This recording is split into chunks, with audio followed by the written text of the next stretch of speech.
And let me know. What's up, ladies and gentlemen? This is another episode, No Pad, No Pencil. And I got the man behind the scenes, my NFL source. Go on, introduce yourself, baby. Hey, what's up, baby? My name is Omari Jordan. Retired former defensive lineman, Baltimore Ravens, Buffalo Bills, Carolina Panthers. Yes, sir. Yes, sir. No, tell everybody you went to the Super Bowl. Don't cut yourself short, man. Yeah, played the Super Bowl 38. Yeah, I was one of them teams that took an L to Brady, but hey, I don't mind. Hey, the GOAT. I mean, greatest of all time. I don't mind taking an L. If I'm gonna take an L to a quarterback, it better be the greatest, you know. So yeah, been on the Super Bowl. Yeah, go ahead. I'm sorry. He also the trainer of your favorite defensive linemen, man.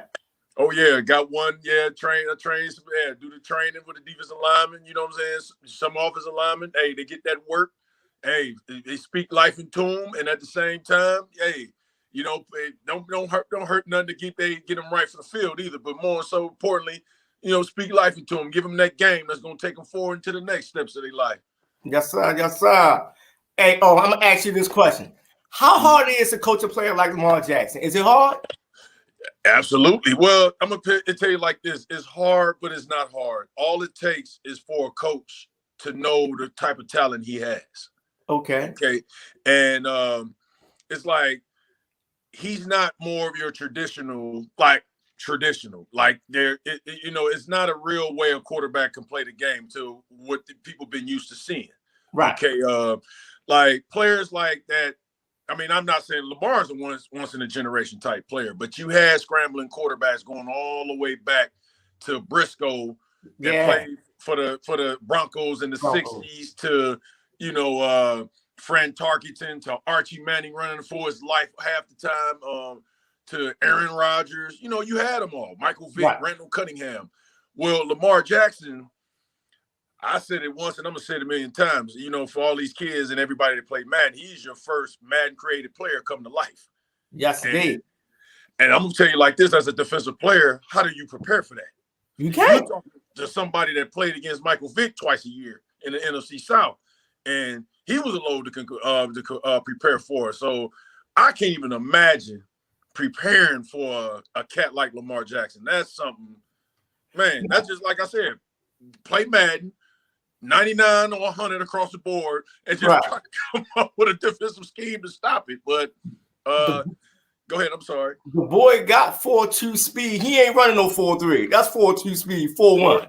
4.2 speed. And see, I'm going to tell you like this. I've been, you know, ridiculed and pretty much scourged for saying this. I say he's a way better passer than Michael Vick.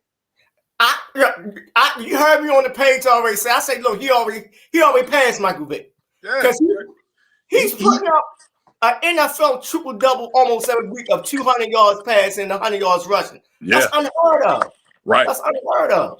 And that's the thing. Like, he having 250-plus yard games, multiple touchdowns, you know, passing in the air, and at the same time giving you 130 to 125 rushing yards a game. You know what I'm saying? So I say as a coach, it's not hard, but it's not easy. I just think what it is to where a lot of these coaches has to evolve. Exactly. Exactly. You know, like to be honest with you, it goes even beyond coaching. It goes to your front office. It goes to your executives. You know, you got to put a certain type of personnel around a guy like that. Exactly. You know, like your traditional running backs, it can't play with a guy like that. You need a running back like a Kareem Hunt. I was advocating for like a Kareem Hunt to join him. You know, somebody that's just as effective in the passing game, you know, as they are in the run game. So, and then on top of that, spell Kareem Hunt with a big bruiser, you know what I'm saying? You get a lot of play action pass, you know what I'm saying? To where, you can design some run plays for Lamar, but the way Lamar can really, really flourish, and if you give him some vertical receiver, of course he got a big tight end. Right. Give him some receivers that can get vertical because the dude can throw the ball. I remember you told me if we get him what Michael Vick had in Atlanta with 3 body wide receivers, it's over. Nobody can stop. Because at that time when Michael Vick was able to flourish and I'm not saying Michael Vick was a darn good passer, but he wasn't an elite. But what did they do? Michael Jenkins, he was a vertical receiver. Peerless Price can able to get vertical. Then they had the tight end and Algie Crumpler. Right. You know what I'm saying? That was a all-pro tight end. And then they had the running back by committee with Ward Dunn, TJ Duckett, and Griffiths that can get out the backfield and they can also was effective in the pass game. So what that does, that creates a lot of play action fakes. That, you know what I'm saying, to where you don't even know where to creep the safeties up or leave them in the backfield.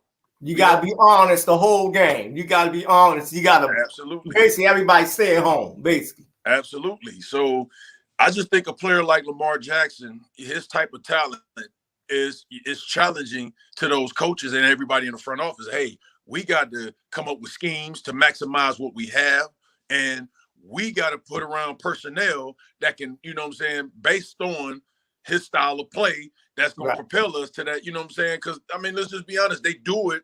Every NFL franchise do it with every type of quarterback, rather it's they, you know, their style of play or their personality. Right. Remember the question I asked you last week? We got a coach up here, Greg Roman. And I say Greg Roman is Lamar Jackson, Dean Smith. He's the only player that can keep Lamar under 10 points. He did the shit Thursday. Yeah. You basically saying you can't stop him because he's a threat with the run and the pass. But how can you keep a man like this to 10 points? It's unbelievable in this NFL when all the rules are towards the offense. It's unbelievable. Well, when you got, again, you know, it starts with the limited personnel. And then on top of that, you know, again, it challenges them. Maybe that Roman is not up to that challenge. And see, it's gonna, because there's one thing about this league. The tale is gonna tell all. It's gonna tell all. So it's gonna show over time, you know, does this coach, you know, can he come up with the game plans and the schemes that can maximize this guy? Because listen, the type of talent that he is, that offense shouldn't be putting up no 10 points. You talking about a dude that's going to lead you in rushing and passing, and the only thing you can come up with is 10 points? We got 3 years of this dude, and he's not fired yet. Not fired. Look, there's no way our offense with Lamar Jackson should be last 2 years ranked 31st in passing the ball. Yeah, it's unbelievable. And he has those capabilities of throwing the ball. We seen that in college. But how the hell you lead the NFL in rushing and you last in the goddamn passing? All you need is a ranked 15 passing a team, and you will win that championship. Right. It's at the end of the day. I mean, not to cut you off, but think about this. You're the expert. You're the expert. Think about this. He was a league MVP in his second year in the league. Exactly. As a quarterback, you're not going to be a league MVP just because your ability to run the ball. Exactly. To be a league MVP as a quarterback, meaning that, hey man, you can pass the ball on the level to where we thought you were better than these guys. So, right. So again, when you have a guy, think about this. When you have a guy that's like top 15 in passing, right, top 10 in rushing, my man, you shouldn't be coming up with more than 10 points. Like your game should be shootouts. The boy already accounted for 82% of the offense. So why are you struggling? I don't get it. It's like, well, with a player like Lamar Jackson, you put him behind anything with a play action, you're deadly. And that's what I'm saying. It comes down to the personnel and do these, like, again, and this is where, see, and this is why you got to love him, because he's exposed not only the opposition, he exposes those who's supposed to be putting these, you know what I'm saying, these gems around him. Right. You know what I'm saying? Because it's like, okay, for a play action to work, certain players have to be effective in the run game. Exactly. Okay. And again, and if I'm going to be convinced that if I'm going to be scared of these, because think about it, okay, if your play action don't work, I'm still getting my people back, basically meaning like, hey man, I really don't respect your receivers either. Right. So now you flip in the mirror saying like, well, who are you surrounding this guy with? Exactly. Hey, I've been saying for the last 2 years, you gotta blame the GM up here, Eric DeCosta, for not putting the Ravens around. But I got another question to ask you with the coaching. If you're coaching a player with Lamar Jackson, would you have him in the shotgun or under center? There's so many packages you can put him under. You can put him under center. You could put him, that's, it's tradition. You can put him under center. You can have him in the gun. you can spread the field. I mean, because he has so many abilities. Right. He has so much talents, man, and abilities that it really don't matter. Pistol formation. I mean, it's a lot that you can do with him, but it really don't matter. Like at the end of the day, it's just like, hey, if you got certain guys, that can get it done, and not taking nothing away from the guys that's with him. No, I mean, obviously they doing something right. They playing winning football. But I know where you coming from. I mean, as an analyst, you feel, and I say the same thing. We don't see how his abilities are maximized. Exactly. Now let me throw this bone at you. Since you play defense, if I put Lamar under center, he can bootleg, he can roll out, and the play action even more deadly. Yeah. Bootleg, roll out, and the play action, he has more. What I'm trying to say, if he in the shotgun, you can kind of predict what he doing. When he under center, he got more things that he can do coming from hiking the ball. Yeah, I mean, you could do a lot of. I mean, and then on top of that, you can do like even if he in the gun, if it's one back. Now, if it's empty, if they got a lot of empty sets, I mean, that's what we're doing. Yeah. And we got two tackles. That can't stand up without somebody getting around. They beat the ball in the backfield. And that's as a defender. And if I know that quarterback is an empty, I know I'm not getting a play action. I'm getting one or two things. Either going to be a design run or he's throwing the ball. So you're looking at chops. You ready to hunt. That's all you're ready to hunt.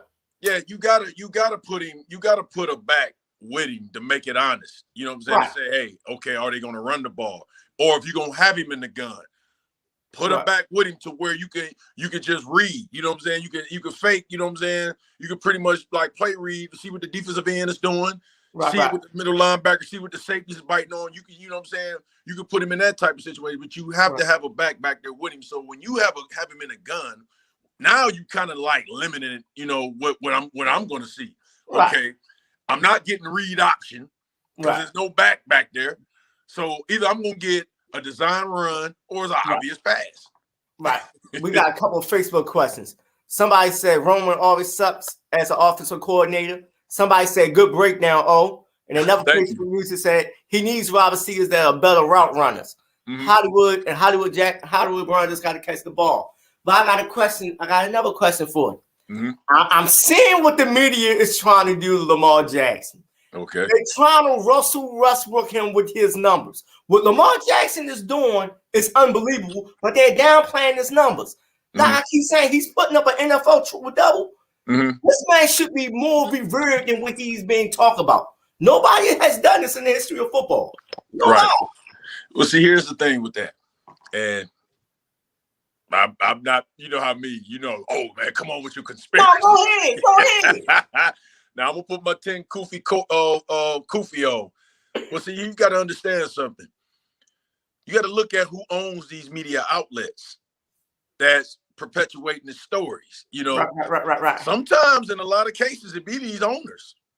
Exactly. They put out this negative propaganda to, justify not giving him the money that we think he deserves. That's why, and it's a contract. Yeah, I remember Kwame Brown saying, "Don't play."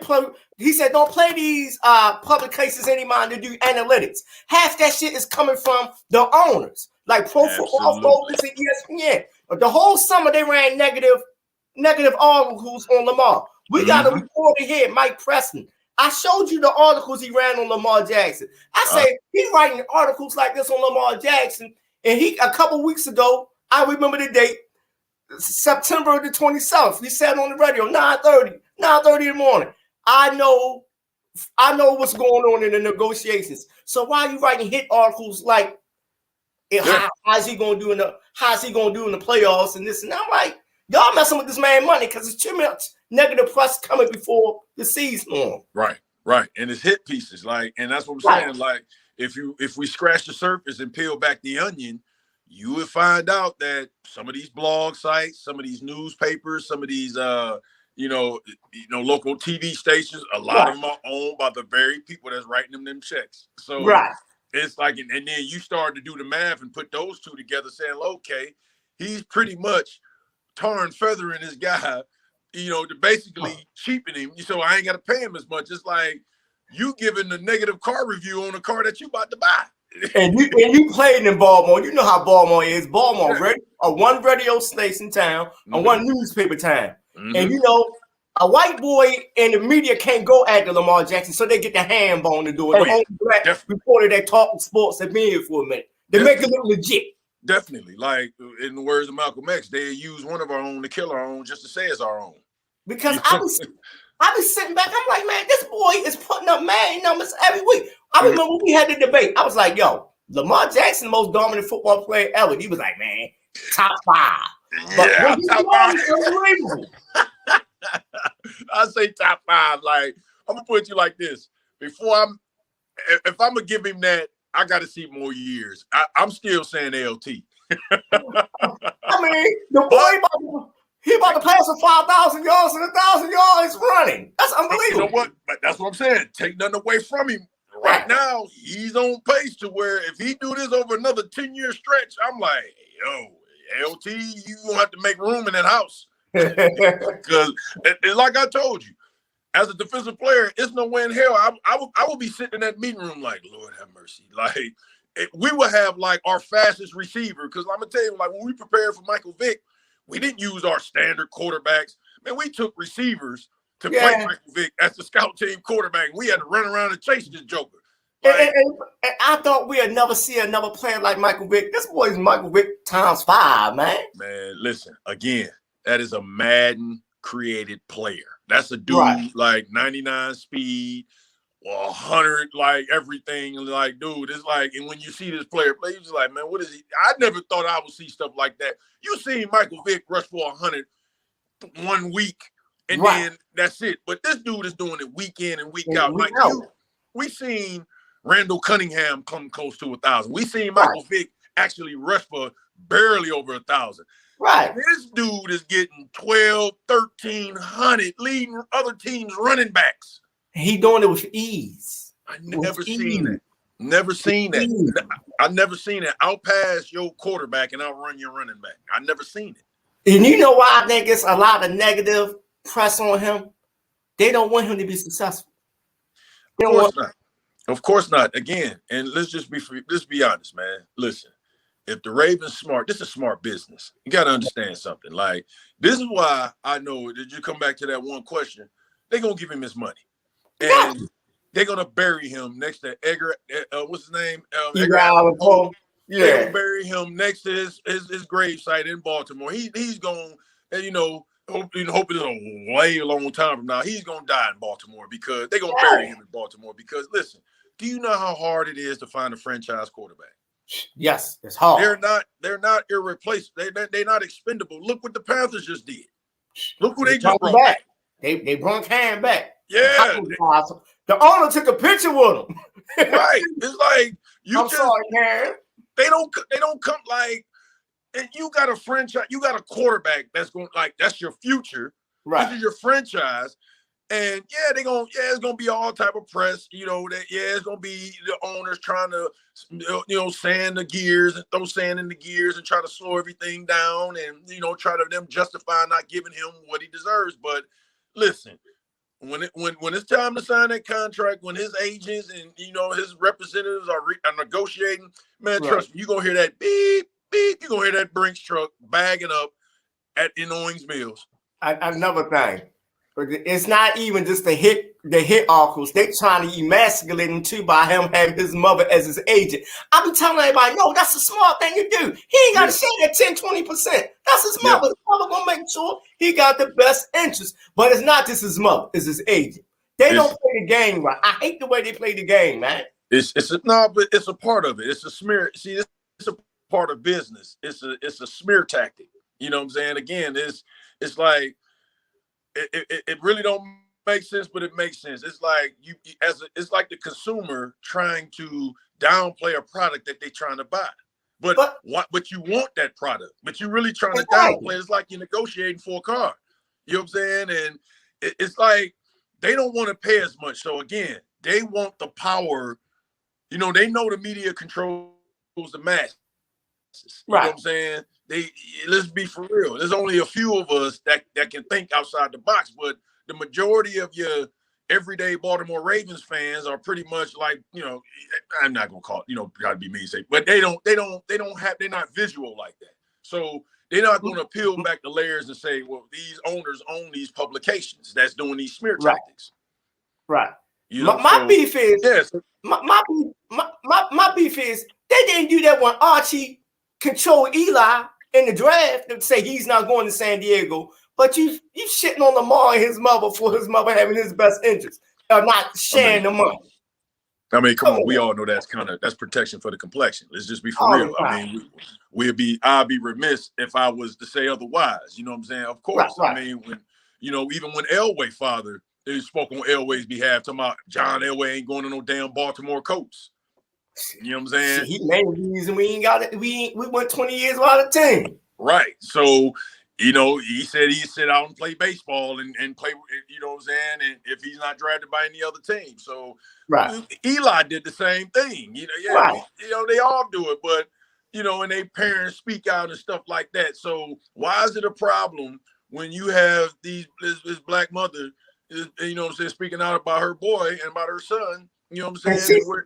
She's not even in the press. She behind the scenes. She low key. She don't do no interviews, no nothing. Because remember when he got drafted, I was putting up little clips of the quote unquote media shit on for having an agent. Why did he know? Why did he need an agent? This is a perfect question for you. Why did he need an agent when all the NFL quarterback contracts are slated? It's slated. Right. So why did he need an agent? I mean, because it's that ability I can think for myself, and they don't like that. See, again, it's like when you are your own representative, but see, because think about it, the NBA didn't have an issue when John Stockton represented himself. No, not at all. You know what I'm saying? And to be honest with you, this is where they learn sports. He went to Gonzaga, and Gonzaga, that's where you learn sports marketing.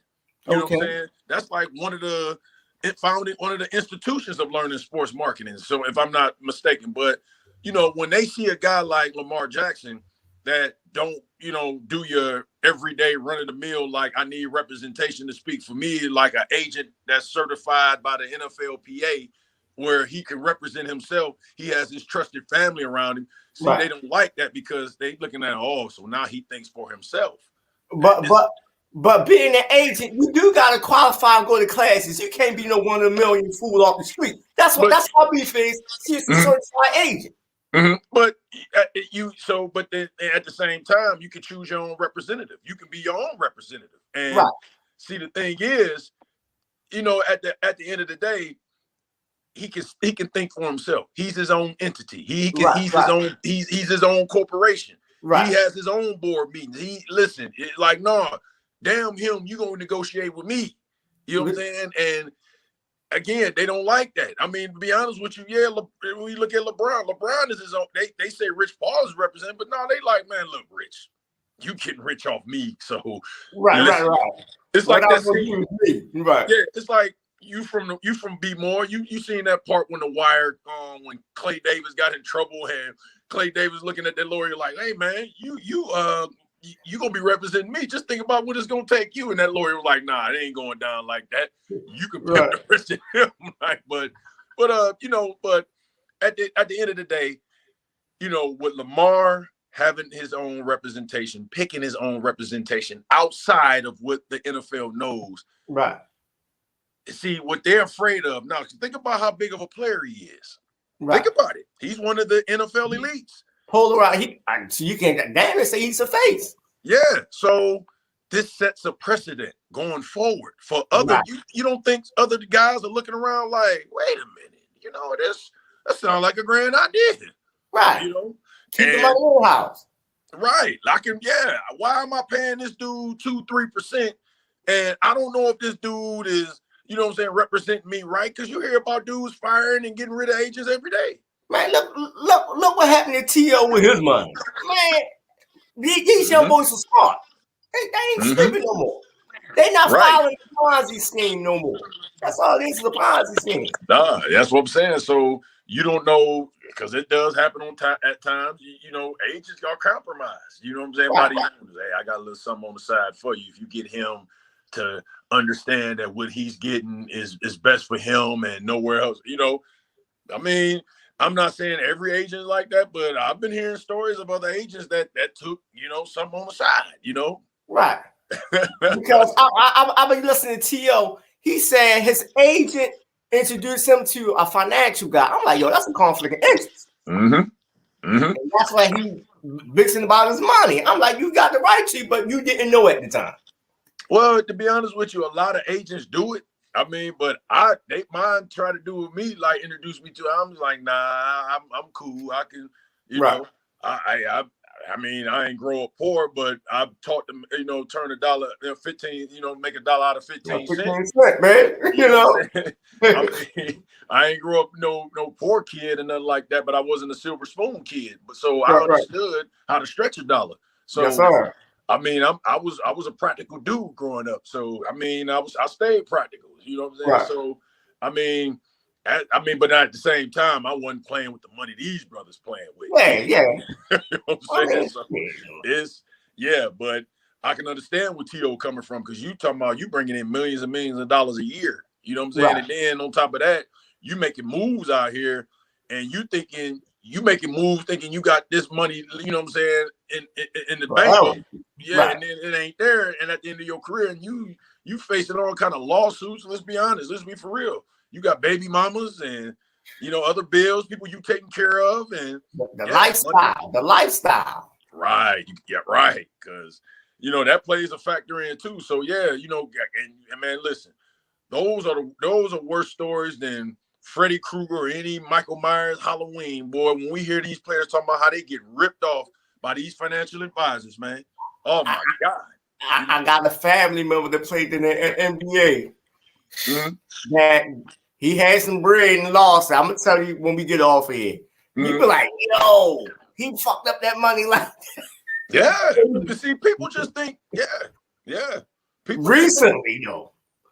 And that's the thing. See, people think like we just go out there and splurge and just be throwing BMF parties. You know, shout out to Big Meats. You know, right. Throwing BMF parties, dropping $50,000-$60,000 in the club. They think we do that every weekend, but man, but a large percentage of that be people ripping us off. And right. But at the same time, we got money rolling in, and I'm just speaking on from the lens of the big money guys. Like you guys is getting 8 figures a year. You got to think you got sponsors that's getting the bag. Like I ain't gonna lie to you. Like I'll tell you, one of the most practical brothers that live. Like you would have never known he had a dime in his pocket the way he carried himself. Jonathan Alden. Okay. Oh yeah, he always looked a goddamn mess. Right. Right, but if you look at his lifestyle, though, he was a DC dude, right? Yeah. And he's from DC, and he moved out west. Right. Huh? He moved out west somewhere. Yeah, he went to UCLA and stuff like that. But he was like more of those. I want to say he was like one of them black hippies. You know what I'm saying? Right. Like didn't care for much. Like he was the type of brother that he'd probably be bumping some Mos Def or some Talib Kweli, but he was into that. You know what I'm saying? Right. So, but he'll walk around, throw out. What else? He wasn't dressing like to the nines and nothing like that. However, though, he didn't fly back with us on Sundays especially if we won. Right. JO getting on a private plane, he going to Vegas and he dropping up some cash on the blackjack. Okay. But, however, he was he was a very practical dude. Like, but we still have our vices. But he drove a car that a car lot gave him, and they said he was like, man, they gave me this. Like, it was some Nissan. I think it was a Pathfinder. He was like, they gave me this 3 years ago. Like, wow. Okay. Yeah. So, I mean, but half the time you hear stories about how these dudes get ripped off. You know what I'm saying? Hey. and bad thing about with that NFL money, it's not long like the baseball player money, so they really feel it when it's go. Oh yeah, because I mean, but like I said, you're not really seeing it at that time because they taking a little at a time. Right. You get your checks rolling in weekly, then you got You know what I'm saying? Like I said, if you one of those names, you got those sponsors. They writing you checks and stuff like that. And then you doing other obligations where you getting money on the side and jersey autograph signings and stuff like that, making this appearance here and there. So it's like you at this point to where you don't even have a banker, you got a broker. Just about. I got a quick question to ask you. What do you think about analytics in football? I think it has no room.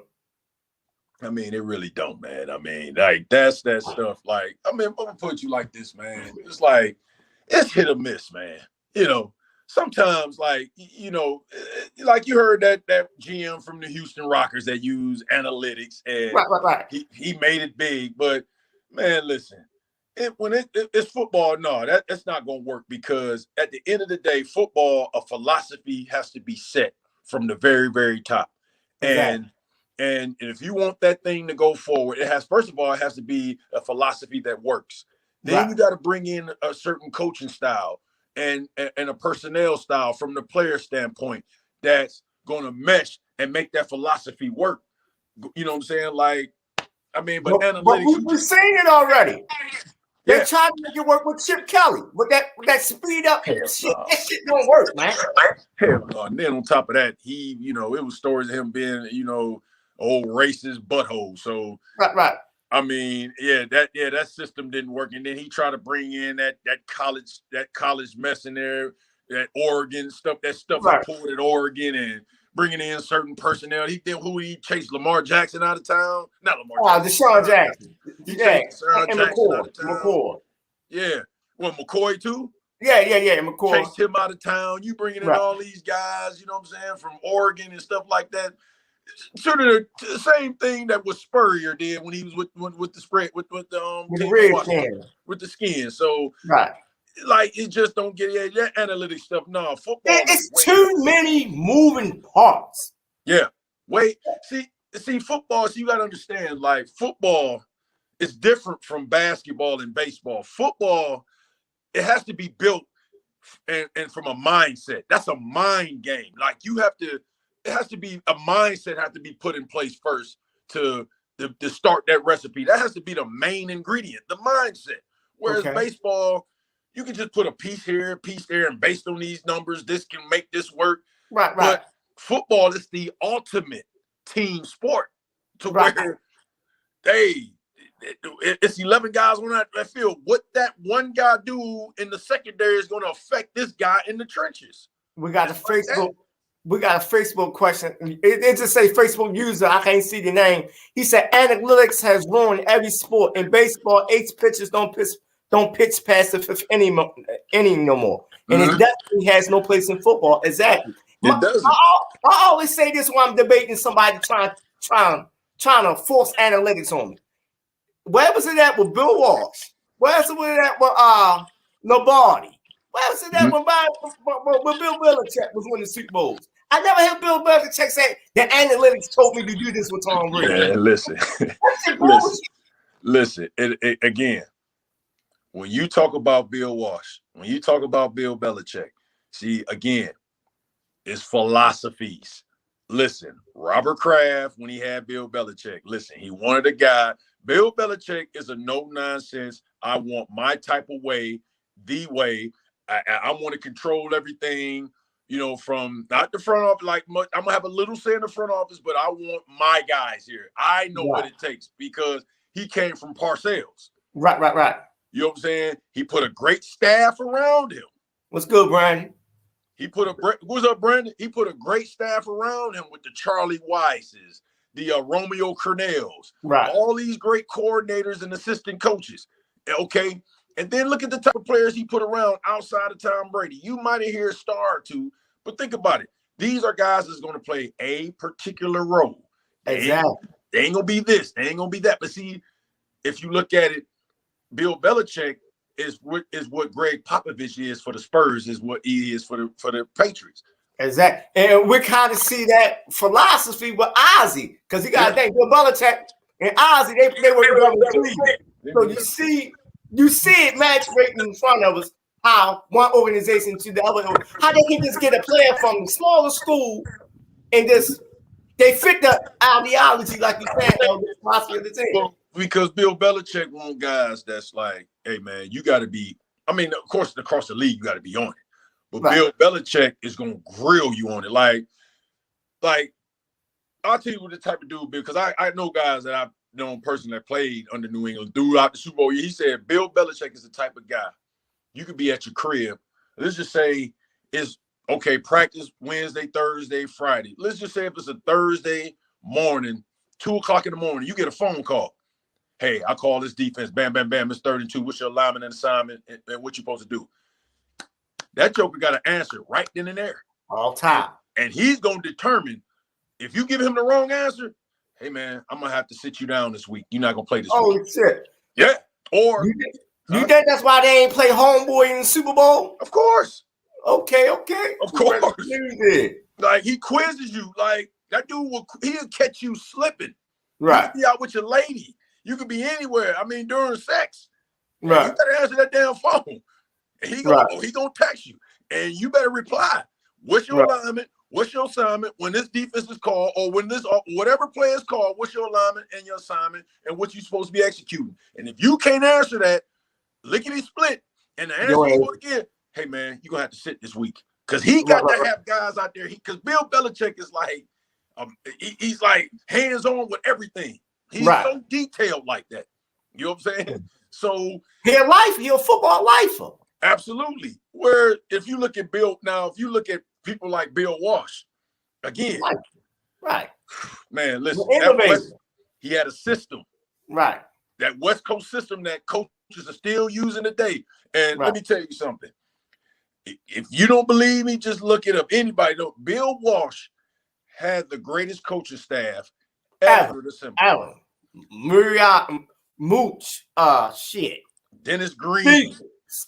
George Steve, Dennis Green. Yeah, I mean Mike Holmgren. Yeah. John Gruden was a coach's assistant. Wide receiver coach, right? He was a wide receiver. No, he wasn't even that. He was like one of them dudes drawing up the scout team like plays. Oh shit, yeah, that's five. That's five winners. That's 5 Super Bowl winners. Besides Dennis Green, that's 4. That's 4. Right. He had the great. So you had a great staff, a philosophy, and an offense pretty much that. You know, that revolutionized the game that the league wasn't ready for. So what are the analytics play in all this? Nothing. That's my beef. That's why I be tripping. I be listening to the radio, the dude Jason Locke before. He was like, the analytics say this pro football. I said that shit ain't got shit to do with football.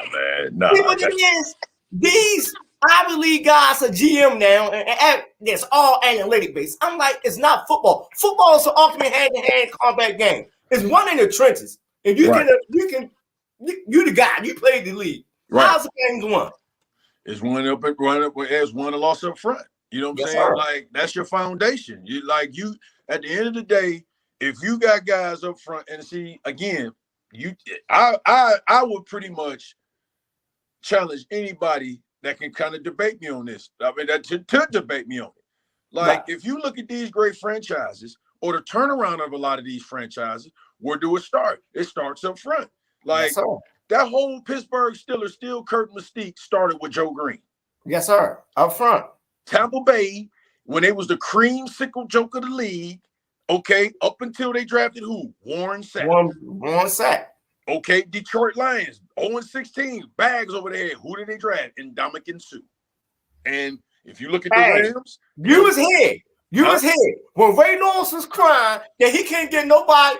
When he can't get no offensive lineman off him. I need my guys up front. I need a whole line. I mean, not to cut you off because why? Because Ray Lewis can run all day. However, Ray Lewis was a very small linebacker. Right. Like people because Ray Lewis wasn't your typical size linebacker. Ray was only like 5'11", 6 foot on a good day. And was like barely cracking 230, 240. So how can you take on 300-pound, 330-pound lineman all day coming downhill? And so he needed the Adams. He missed Adams and Goose. And them boys 340. They taking up two because you had to put 2 on Adams and Goose. Right. You know what I'm saying? And then after them, it was like I mean, I ain't played a little small part, but I ain't played no part really at all. But you had guys like Holy Nada. They had to bring him in. Make Kimo Atu, Kelly Graves of the world. You know what I'm saying? Guys that can, like Ray was only as good as the big boys is flying out. Yeah, because Ray ran all day. Ray was a sideline to sideline. Yeah. Wherever you at, see Ray was like I'm gonna tell you the gift he had. Ray was like, I'm gonna tell you, if it wasn't for football, Ray would have been a mathematical genius. Okay. Like, he just had a radar in his head and he played it based on angles, numbers, and your tendencies, where you were gonna be. And he just basically said, listen, man, all I needed opportunities is to get there. I'm gonna get there. Right. Well, he made on his promise. All we had to do is just get in the way. Right. You know, so the man double team. So, but all in all, it starts up front. Right. You know what I'm saying? I'm gonna throw a touchy topic at you. Mm-hmm. We got a comment and another Facebook user. We got a good question right here, and we need to roll and uncut. Got you. My man said, Aaron Rodgers lied about being vaccinated, but they killing Kyrie Irving. Yeah, I mean, again, it's protection for the complexion, man. Like, you got to understand something, P. I'm going to quote my brother, my elder, Neely Fuller, when he said, if you don't understand, I'm going to say, yeah, if it's a touchy topic, we're going to get touchy. I'm going to swing it on raw and uncut. If you don't understand white supremacy, what it is and how it works, everything you know will confuse you, okay? And the fact of the matter is I'm free, white, and 21. I am beholden to no one, okay? Aaron Rodgers, I like the dude personally. I like him personally.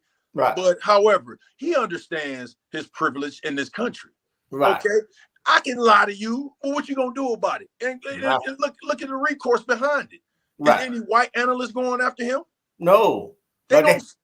They try to make Kyrie a clown, though. They try to make him a clown show. That's his constitutional right. Honestly, it's nobody's business if you vaccinated or not. Right. And once you go behind that curtain and get that needle, that's patient. That's doctor patient. Yeah. It's confidential. You know what I'm saying? Here's my stance on it. Listen, if you get it, you get it. You have your reasons. Right. But I'm pretty sure, and that's what I'm saying, because I don't fight over it no more. You notice I used to, but I understand the people that want to take it. Right. Take it. That's you did your research. Right. But I'll say this, for the people that took it, hey, you took it, but don't demonize the people that didn't take it. Take it, don't demonize the people that took it. Right. You know what I'm saying? They have their reasons. You know what I'm saying? Right. My thing is, Kyrie basically said, listen, I don't want to take it. He's free. This is supposed to be a free country. We're supposed to be living in a democracy. You know what I'm saying? Now this is where I found fault in it at. Because again, I'm not political and I don't do that political party stuff. Okay. I do find it contradictory from the Democrats when they say this is the party of free choice. But you gonna sit up here and run on this that if you don't take this, you a demon and you know what I'm saying? And right. But back to like Kyrie Irving, it's like, okay, he didn't want to take the vaccine, but if you notice, it wasn't a lot of white analysts saying stuff about Kyrie. Like you said, they bought and paid for Negroes like Stephen A. Smith. All the time. He went after Kyrie. He doing the job for, you know what I'm saying, for Zaddy. You know what I'm saying? Yeah, he's on the bed. Yeah, so, but when Aaron Rodgers don't take it, you know what I'm saying? Yeah, the white analyst is not going to say nothing about it, and you dare not to say nothing about him, or you going to be gone. They sweeping it under the rug. And honestly, Aaron Rodgers was an asshole the whole offseason because he damn near destroyed the team by not showing up and wanting more money. Well, because he don't want to be in Green Bay no more. How about that? But he pulled the Brett Favre though last minute. You remember when Brett Favre kept, I don't know if I'm coming back. At 4 years in a row, I don't know if I'm playing. I'm like, yo, come on. They're doing the same shit they did. But any other player do that, they're the worst things.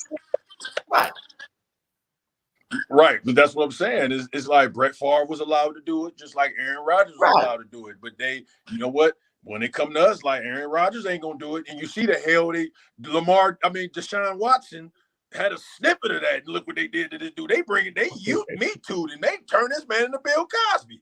You know what I'm saying? So again, I mean, to be honest with you, let's just keep it a buck. Aaron Rodgers, I like him, but he exercises white privilege. Hey, and they letting him do it. He doing interviews. He doing, but see that's why I hate these small media towns. He in Green Bay. Ain't nobody going to challenge him. No, listen. You ever listen? If you ever been to Green Bay, you understand why. Like that's all they have up there. Like Green Bay is about the size of like Annapolis, Maryland, man. It's about the size of Annapolis. It's probably smaller. Right. You know what I'm saying? It's a small town, and that's their quarterback. And again, look at the complexion, man. I mean, it's just. I mean, I know people gonna get offended. Oh, what race have to do? Well, you see it. It's night and day. You know what I'm saying? Literally. And that's what I hate. They roll Lamar ass for not being vaccinated, but this fool lied. They still trying to figure out if Lamar vaccinated. Now, it ain't not nobody's business, but he lied. Lamar ain't saying shit. Right. Lied on national TV. We ain't hearing about, oh, he's a role model to these kids. These kids look up to him, and how dare he lie about something like this. He lied about being vaccinated. He's around vaccinated teammates sweating, bleeding, breathing on them. And they would, if that was Lamar Jackson doing that, like Kyrie did, they would have spun it.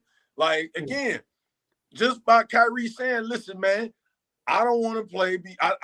If you making me putting a mandate on me that is saying that you're gonna do something against my will, then hey, I don't want to play. And like I said, he made a personal choice for him. That's for him. And like I said, they dragging him through the mud, calling him selfish, saying he's not a great team player. Wait a minute. What does it say about team player? You see how they do to you when you're honest. He told the truth. Yeah. Well, see, again, you got to understand it's all propaganda, man. See, Stephen A. Smith and those like him, they're paid, even though they don't believe, they don't believe half the shit they say. They are paid to basically go on this, you know what I'm saying, this tirade, demonize him. Again, it's a public lynching just because you have a free mind and a free will to think for yourself. Now, you have to be a team player and do something against your personal will and health and well-being to be on that team. Like, nah, this is a stance that he took, man. And if James Harden, Kevin Durant, they like, hey, man, if anything, they should support him. Like, hey, man, okay, we gonna try to get it done without you, but hey, you personally feel this way about it. We not against you, bro. We just gonna, we salute you because you a man that's standing by on your convictions. Right. You know? And like he said, it's bigger than the game.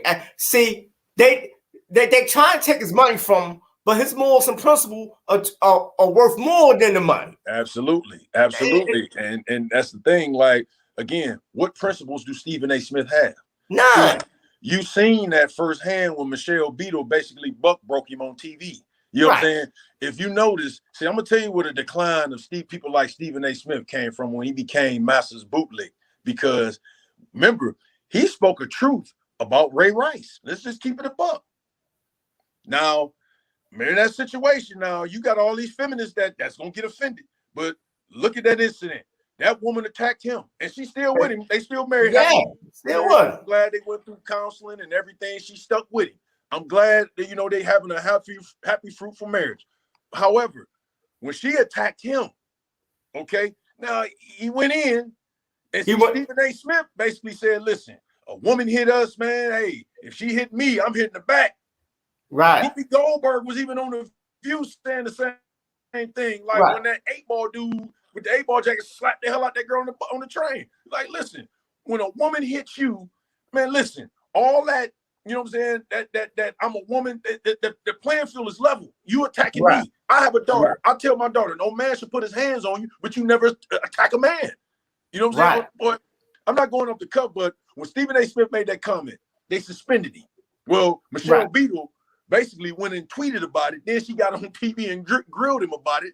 And he had his tail tucked between his legs. And ever since then, he's been on a tirade against black athletes, like Kwame Brown said.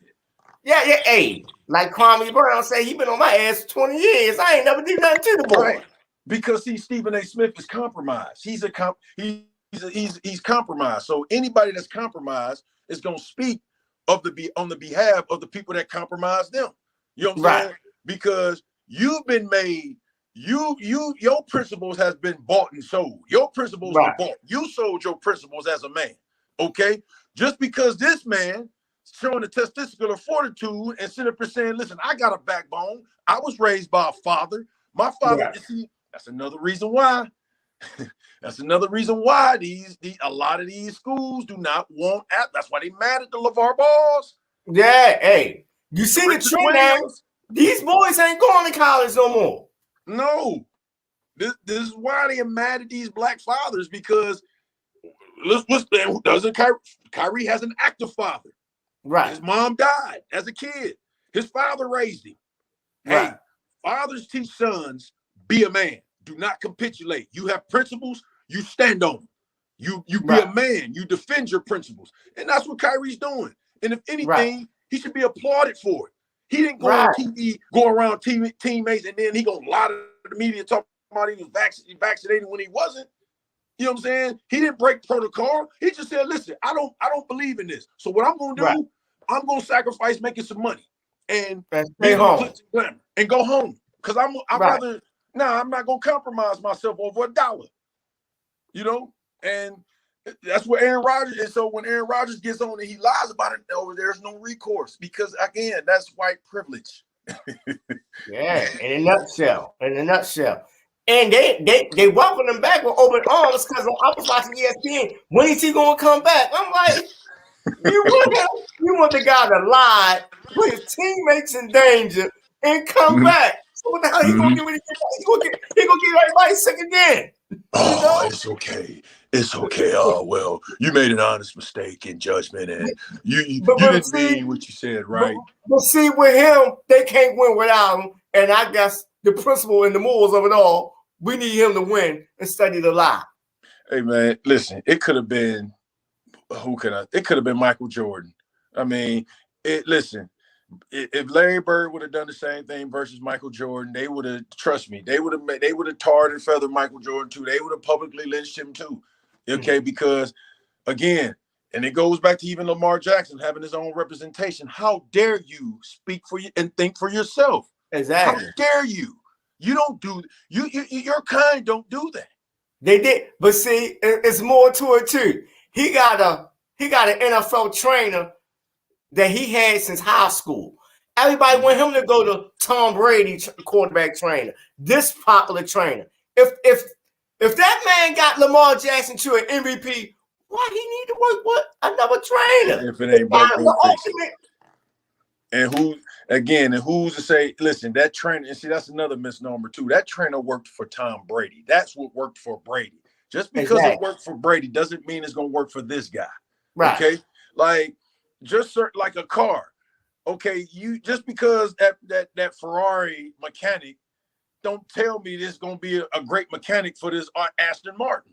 Right. You know what I'm saying? It's just like what works for him, that's what works for him. We're two different type of players. Like, again, I was a defensive tackle. Like, don't get me wrong, I would love to get some cues from Aaron Donald, but if Aaron Donald has his way of methods of training, I have mine. Right. And it works for me.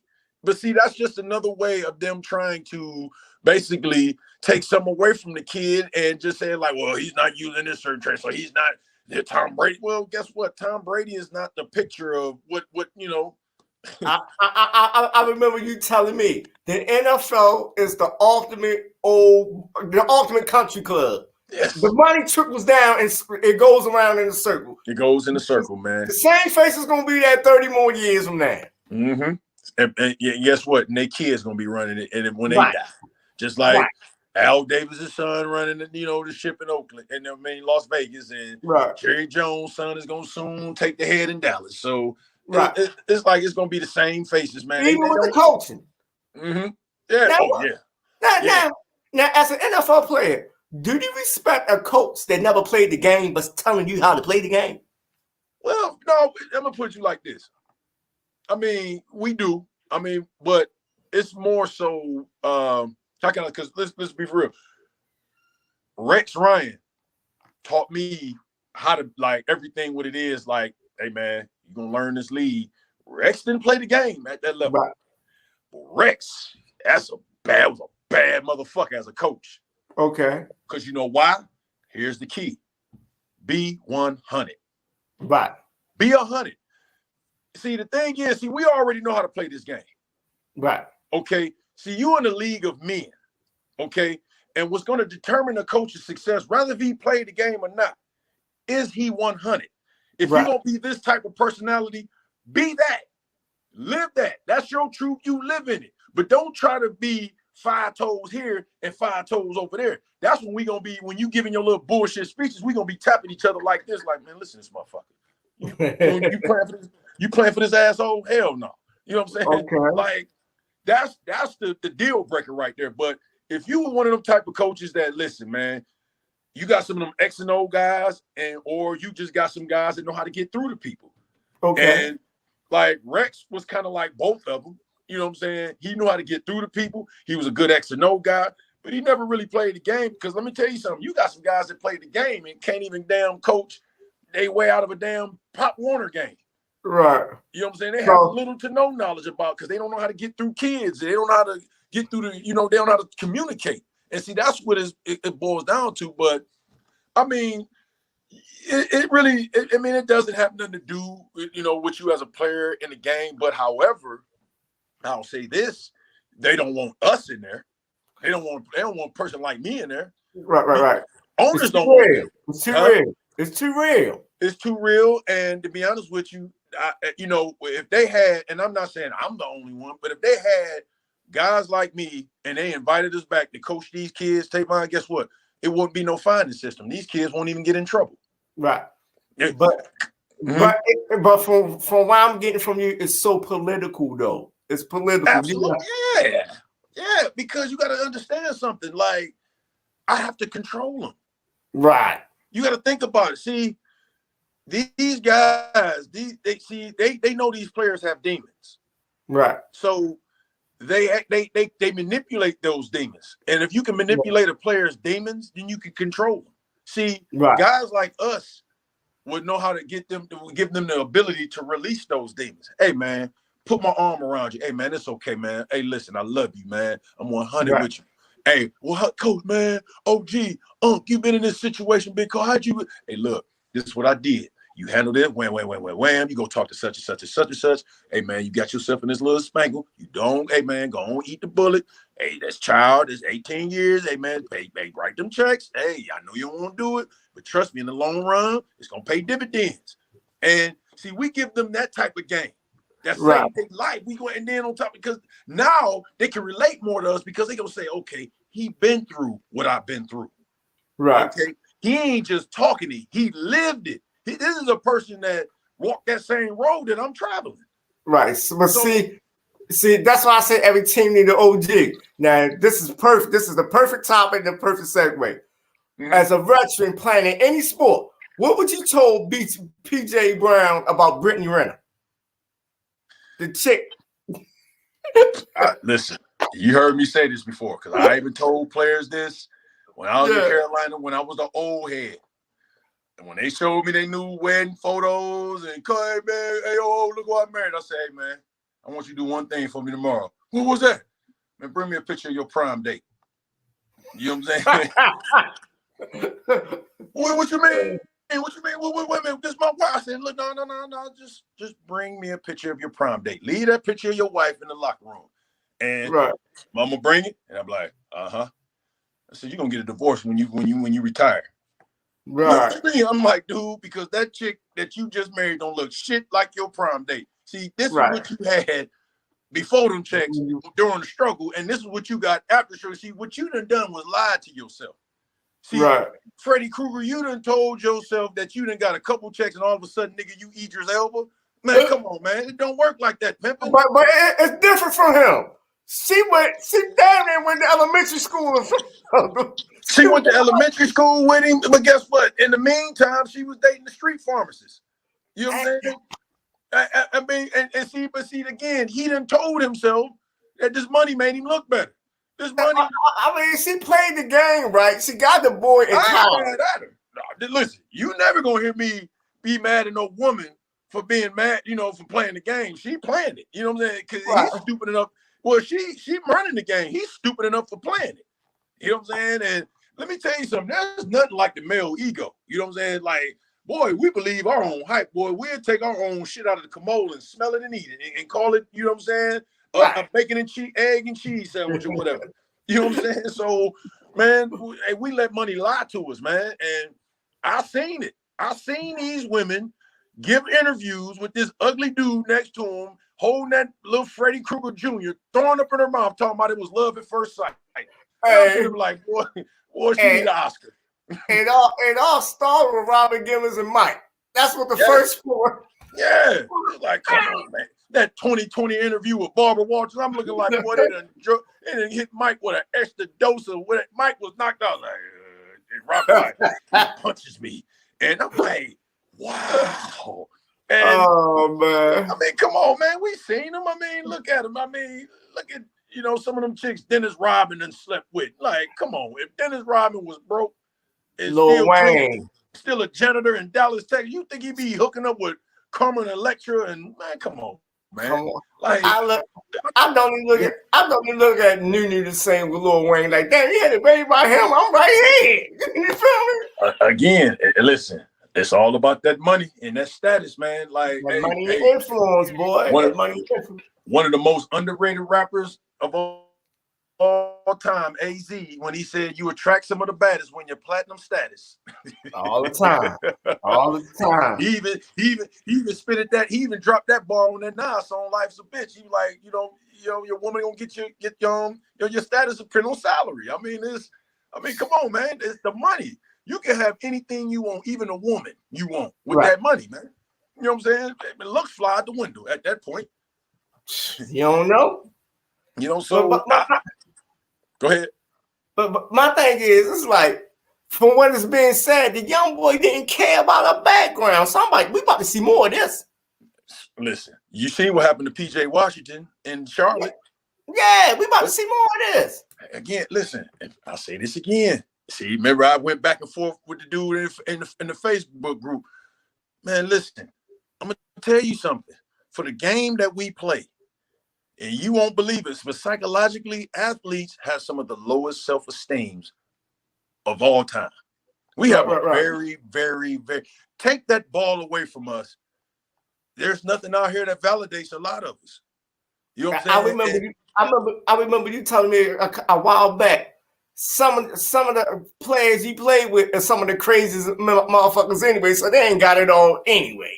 They ain't got it all. They needed that ball to help them function. Like, that was gonna get them through. And like, you take that ball away from them, man, that you took life away from them. You took their only like reason of living and breathing. That's how a lot of them feel. And to be honest with you, that woman they always been picked on, told they was too ugly, told their shoes was too ugly and torn up, you wear busted up clothes, and and when they finally got them some money, all of a sudden they think they Billy D. Williams.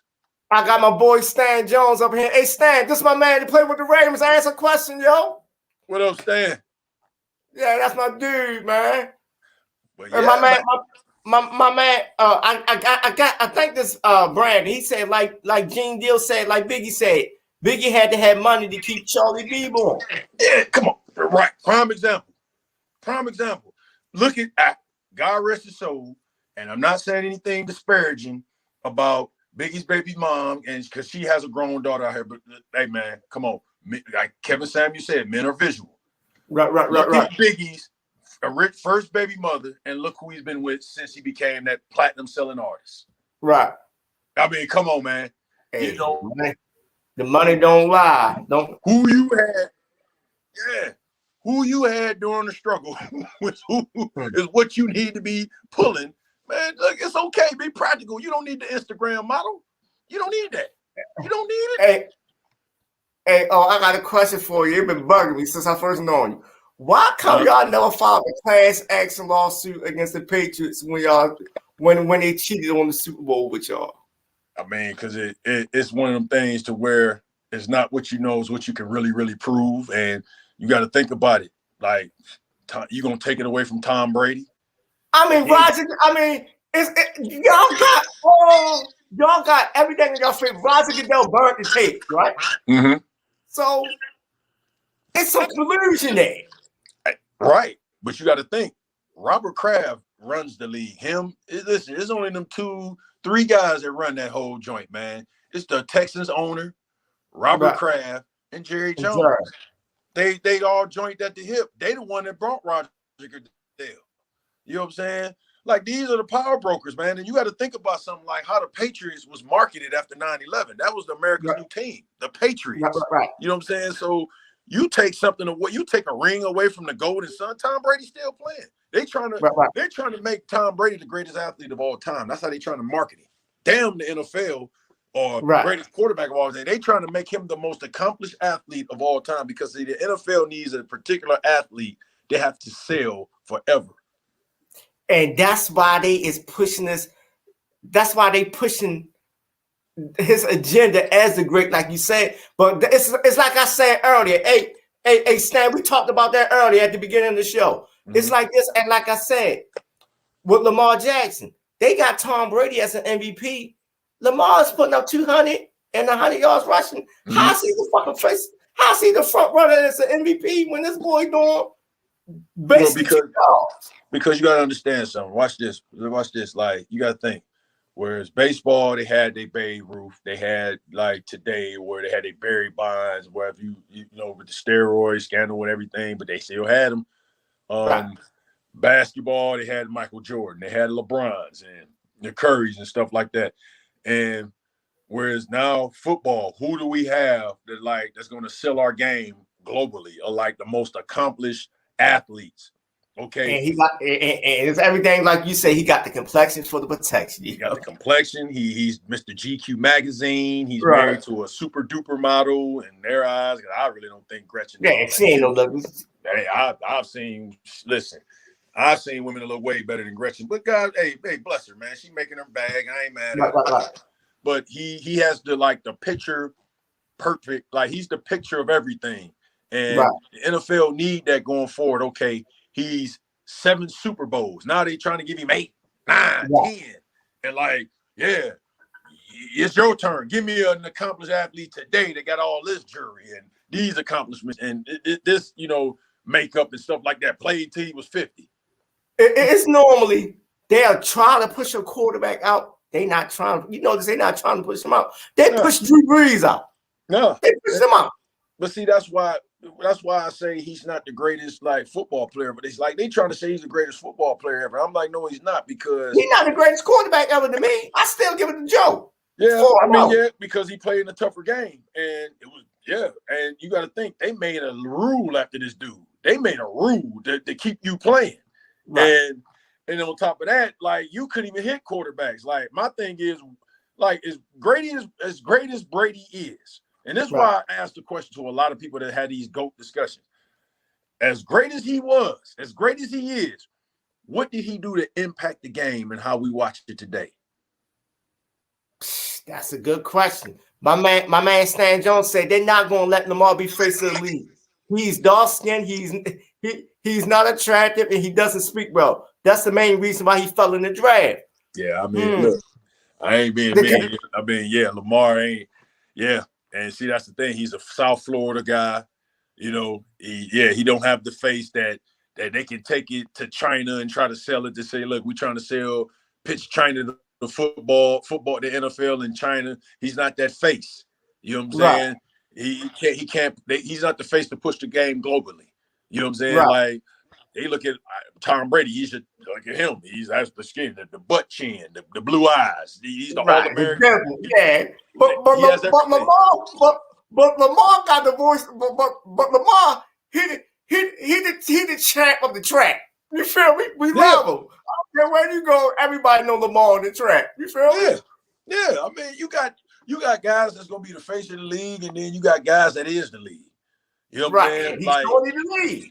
Yeah, to be honest with you, he's something that we never seen. And from right now, he's must-see TV. He's something to watch. That's something like, hey man, if you missed that, I'm thankful that, I'm thankful for 2 reasons. Like I said, I ain't have to play against his ass.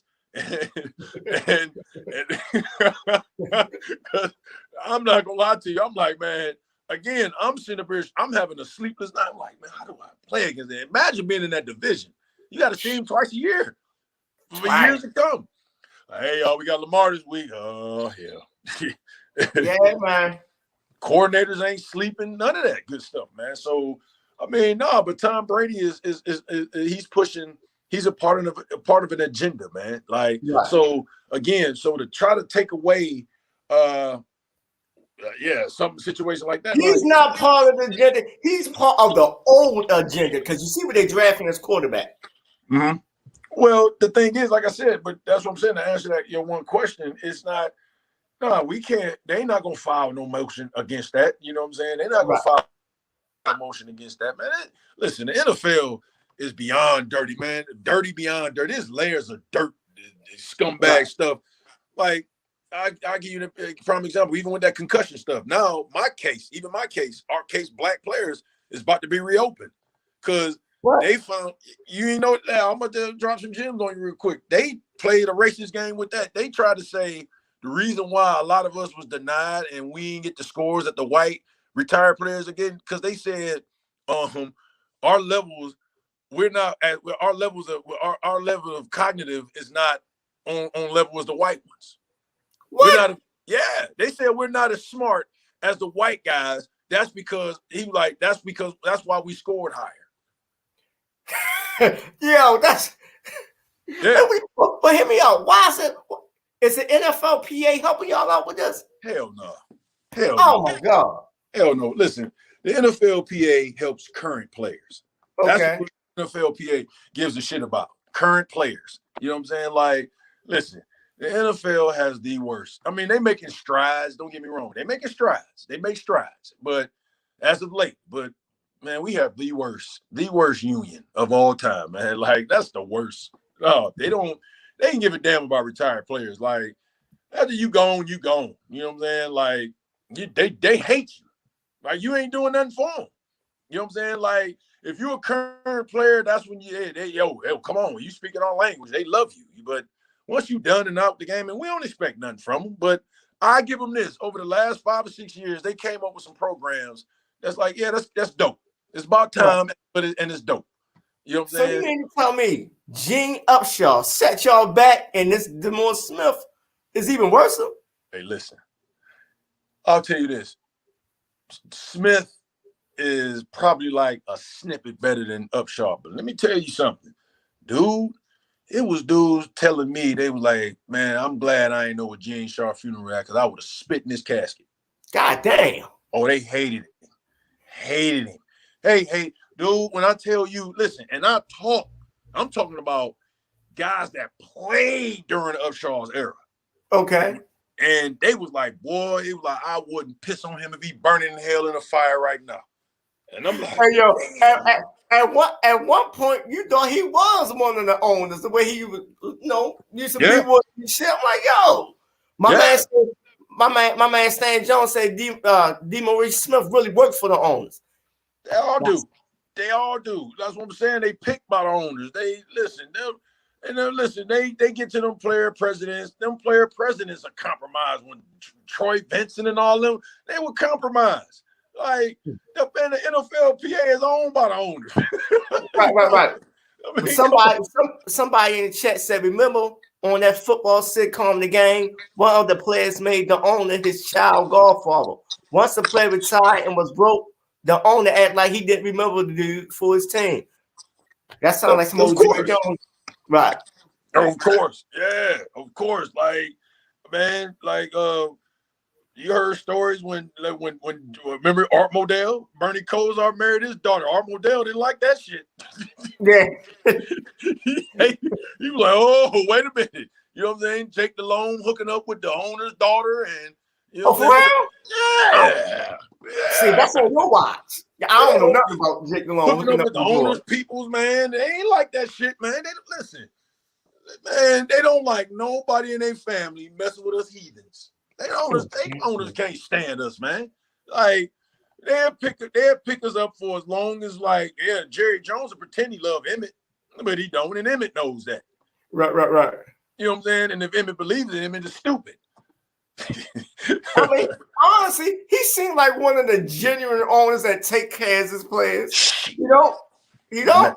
None of them do. Jerry is the worst. Okay. Like, listen, you might see Jerry, you might see Emmett skinning and grinning. You might see Dion every now and again trotting out there, but you don't really see Dion around Jerry like that. You know what I'm saying? You gonna see his favorite. You gonna see either Emmett or Michael skinning and grinning around him. You know what I'm saying?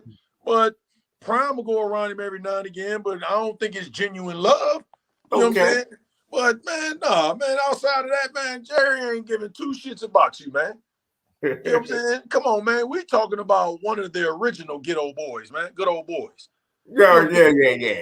Hey, like, he let that be known with Kaepernick. He let that be known.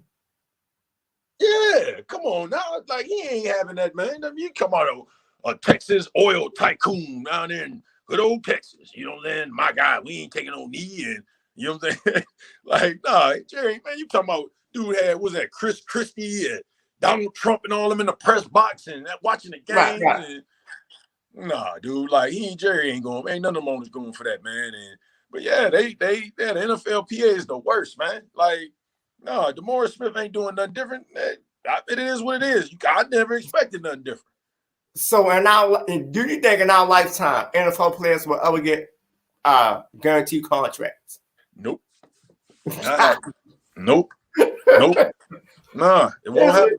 Well, because first of all, you got to understand, like, that league was established way long before you even had a union. Yeah. And to be honest with you, I mean, you a lot of them players can't even come together. A lot of them players don't even trust each other. Exactly. You know what I'm saying? So because the contracts are not guaranteed, you might get a dude that'll take some under the table to undermine a movement that you got going on. But Russell Wilson did some real shit on the last contract negotiations. He was like, look, man, I got money aside for anybody. If we go strike, I will pay your bills. You remember Russell Wilson saying that? Yeah. He was going to get all the quarterbacks together, put y'all money up. All the big red players. I'll be putting this for the side for y'all. And motherfuckers ain't want to lock out. I'm like, yo, somebody putting their money up to help y'all, and y'all gonna go against that. I'm saying it make no sense. Hey, listen, here's the thing. That, like, what Russell Wilson was gonna pay him, and it might be some bread, but it ain't that check. You got to think, and so you don't think the contracts ain't guaranteed. These dudes done already spent money that they were supposed to make next year. They already spent that money. So, but I remember what T.O. said. T.O. was like, man, I'm living off a loan. I'm like, yo, you made that much money? Like $60 million? What the fuck you doing living off a loan?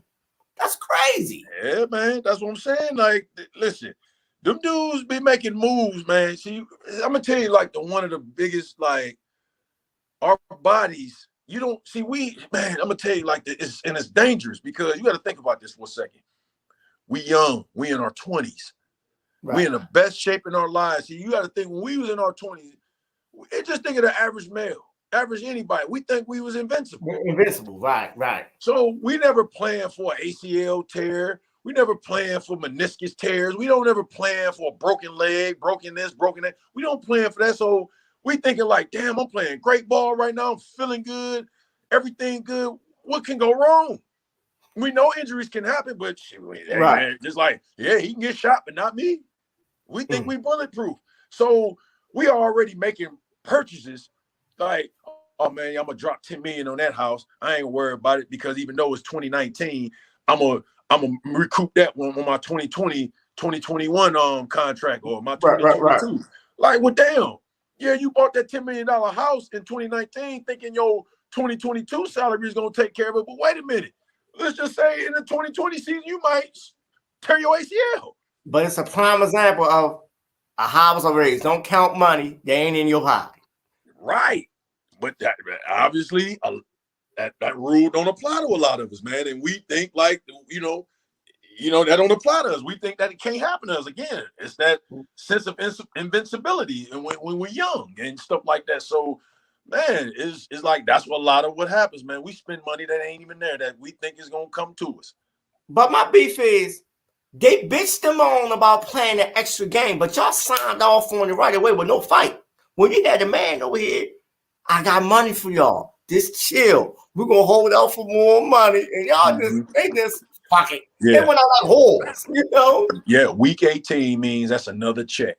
Right. For that week. That's another weekly check.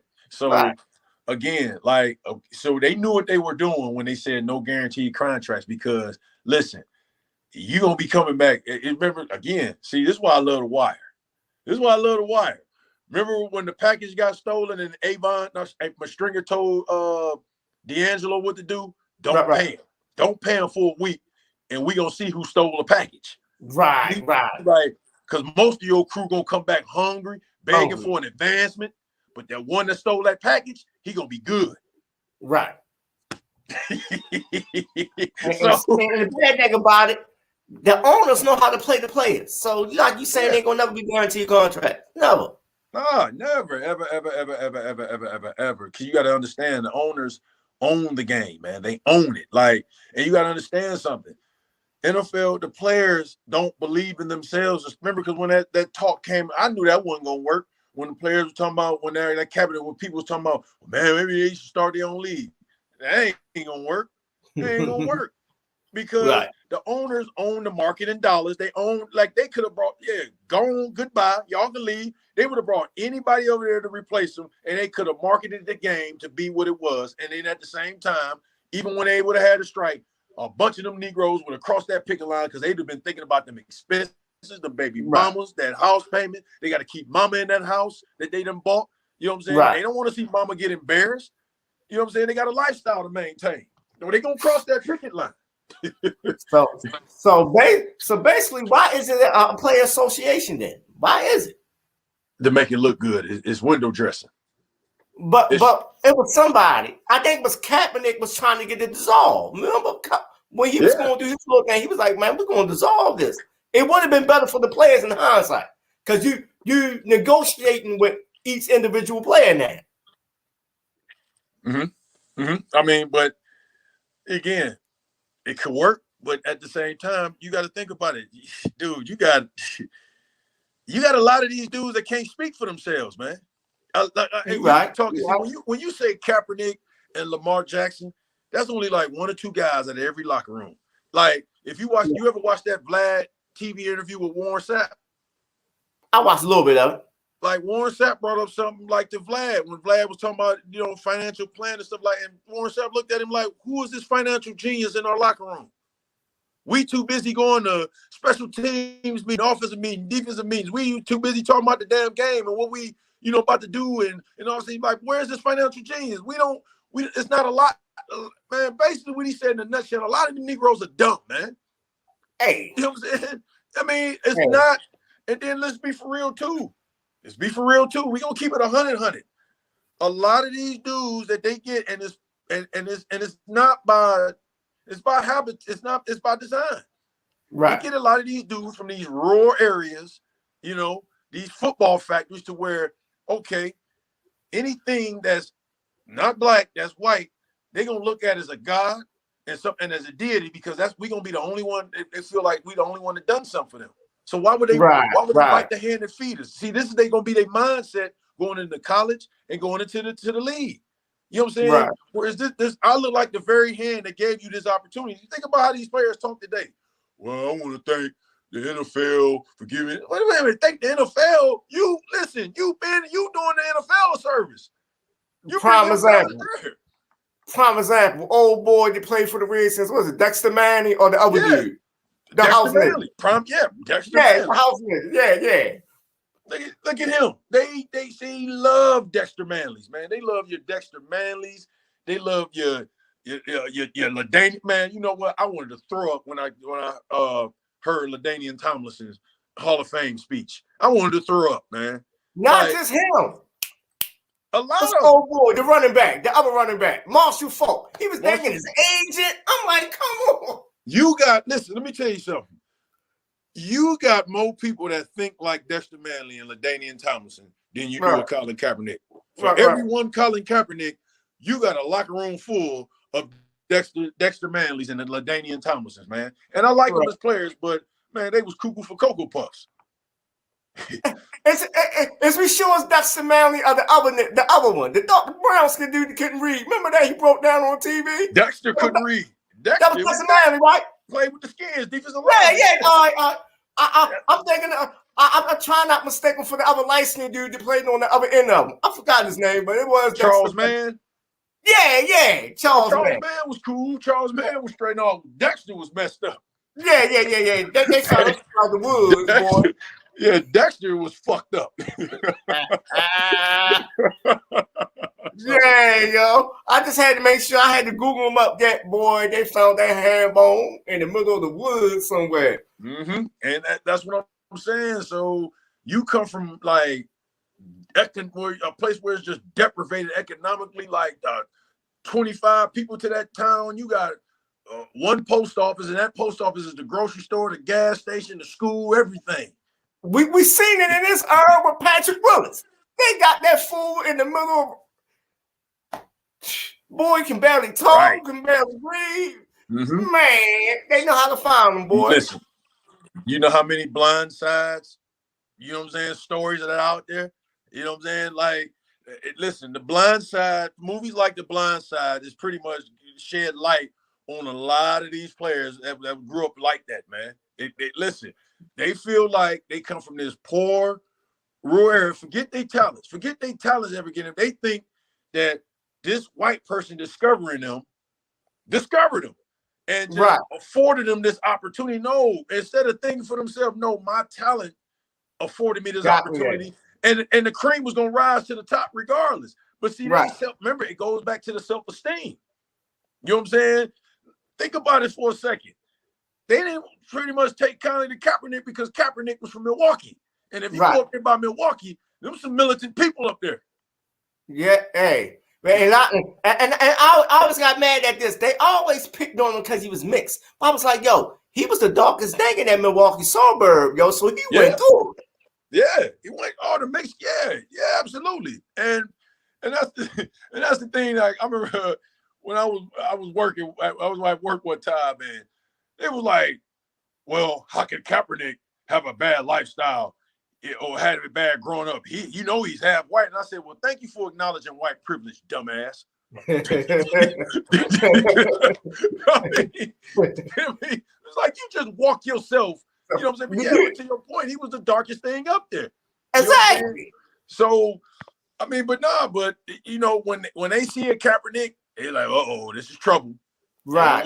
He a free thinker. Yeah, he thinking for himself. He ain't up here crying and thanking his white coaches and stuff like that. He ain't crying, thinking, you know what I'm saying, this white woman that found him up and raised him up out of obscurity. Like, yeah, Sandra Bullock just taught this dude how to kick slide, use his hands and use his feet. You know what I'm saying? Like he just slapped this big gorilla one time. All of a sudden he became the best left tackle at Ole Miss. Right. I'm like, if y'all don't get out of here with that shit. You know that movie was that movie was an indoctrination of white supremacy. Oh my God. I was like, Sandra Bullock can go to hell, and that racist white woman that came up with that lie. That line ass story. Even Michael Orr even told that woman she was a liar. Yeah, Michael Orr was like, shit, I bet you how to do all that. He said that whole movie a lie.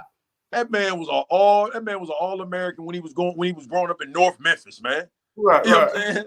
Like that, and they don't want to tell you that white husband and that white woman went to Ole Miss. So that was a part of getting him out of that area. Yeah. Right. Hey, if you go to Ole Miss, hey, we're going to take you out of this and we can let you live with us and we're going to buy you this and buy you that.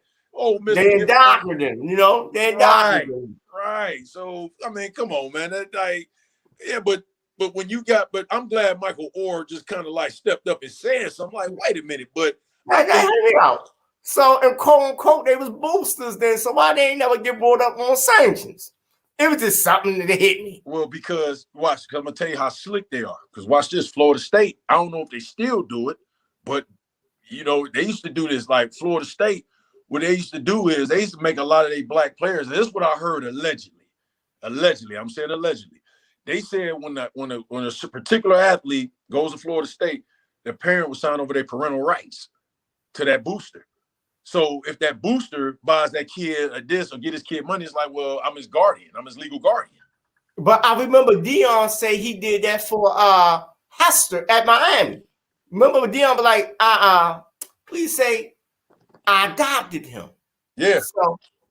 So I mean, now it's not illegal. It's not illegal once you're once you're their legal guardian. Anything you do for that kid, you just basically you're doing this for your son, like any parent that's in college would do for their kids. So why was they so hard on Anthony Holloway helping out James Wiseman last year, even though he was a coach and it happened before he was a Memphis coach and he was his high school coach? How can you put sanctions on your high school coach that's helping you out? Because in a bad situation. They want that black kid to hit the block in the meantime, like Jalen Rose used to do and Allen Iverson used to do when they was at Michigan and Georgetown, and when they used to go home, hit the block, make a couple dollars, make sure they got some shoe money, make sure they got some oodles and noodles money. You know what I'm saying? Like, and take them risks of getting caught up. You know what I'm saying? Like, they don't want that. You know what I'm saying? Like, they want you, like, if you make it, again, it's like you deserve, they feel like you went through all the testing and the ringers. You know what I'm saying?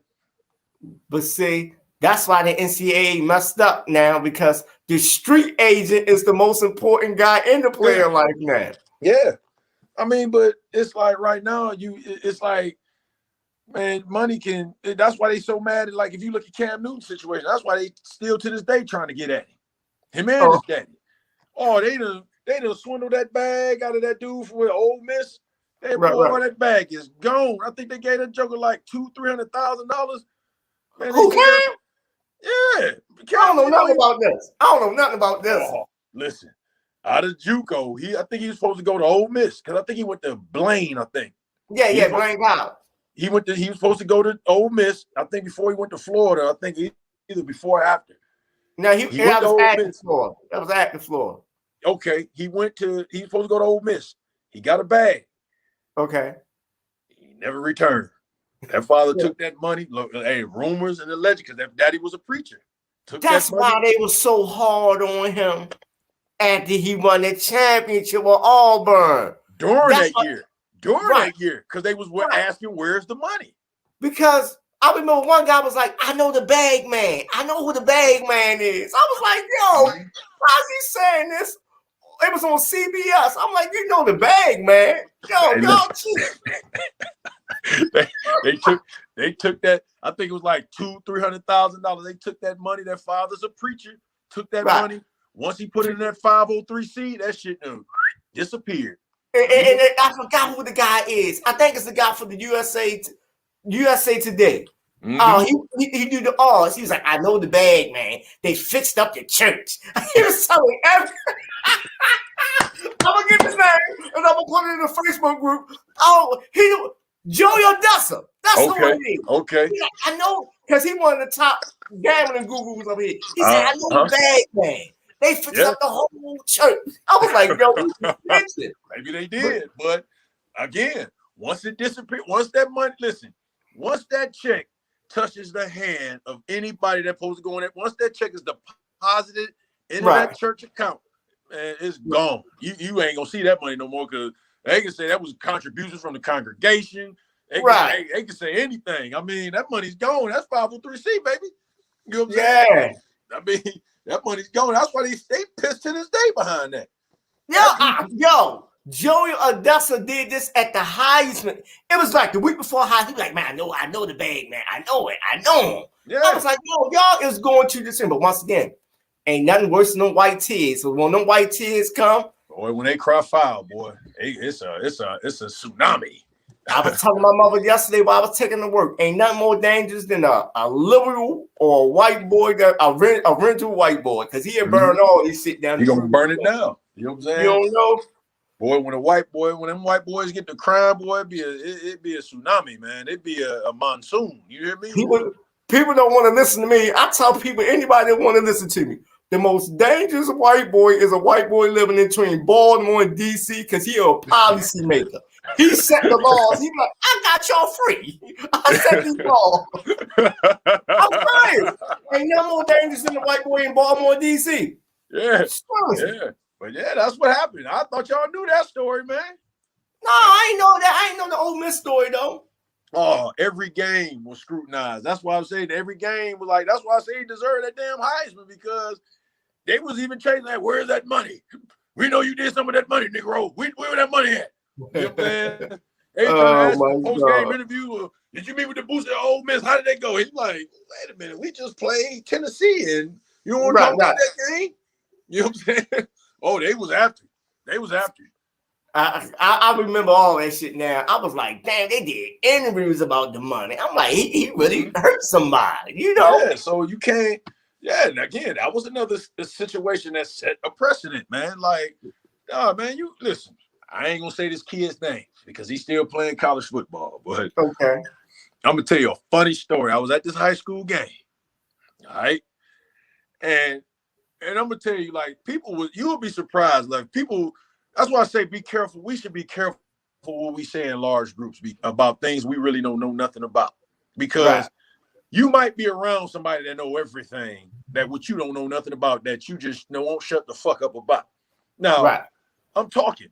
This one particular player pulls up in a brand new that year Camaro SS, top of the line, brand new 30-day tag play. I'm like, wow. I said, so the particular school he's going to must have dropped a nice bag on him, huh? And got him a brand new Camaro. Oh, no, that ain't that shit. What it is his mama is a high school principal and his daddy's a state trooper. I'm sitting there like, Negro, please. I said, listen, for number one, I worked in the school system here in North Carolina. High school principals down here in North Carolina ain't bringing in. Assistant principals ain't bringing in nothing more than 90 a year. Okay? Right. That's before taxes. Your daddy's a state trooper. He bringing in about 70, 80 a year. So the merge income is barely not even 200. Right. And you walk around you gonna have me believe that you gonna finance get this boy a $70,000 car? Ain't even graduated high school yet. Can you imagine the insurance? Premium payment? So man, look, that car combined is $1,200 a month with the insurance and goddamn car, maybe even more. If the car, it may be $800 a month. Right. Yeah. 17-year-old kid with that kind of horsepower. 700 horsepower for a 17-year-old kid. Really? Man, they really? They gave that boy the Deathmobile. He immature with them horses. Right. And it's like, so that's what he tried to make me believe, that some parents making some, medium income. I'm like, man, dude, you go pimp them with that story. I know, but look, that school got him that car, cash money. If anything, that booster owns the Chevrolet down there. Yeah, on the deal. Yeah, leasing it to him. Yeah, like, man, come on with that crap, man. If you don't get up out of here with that mess, like, and the moral of the story, man, they got to drop that bag. I wasn't even mad at the kid, man. Drop the bag. You can't pay these kids. Exactly. So do you think it was the right move with them allowing kids to get sponsorships? Absolutely, man. Listen, I'm for anything that's gonna put them some money in them kids. But listen, I've been through college, man. I know that struggle, man. Like, listen, like you, man, dude.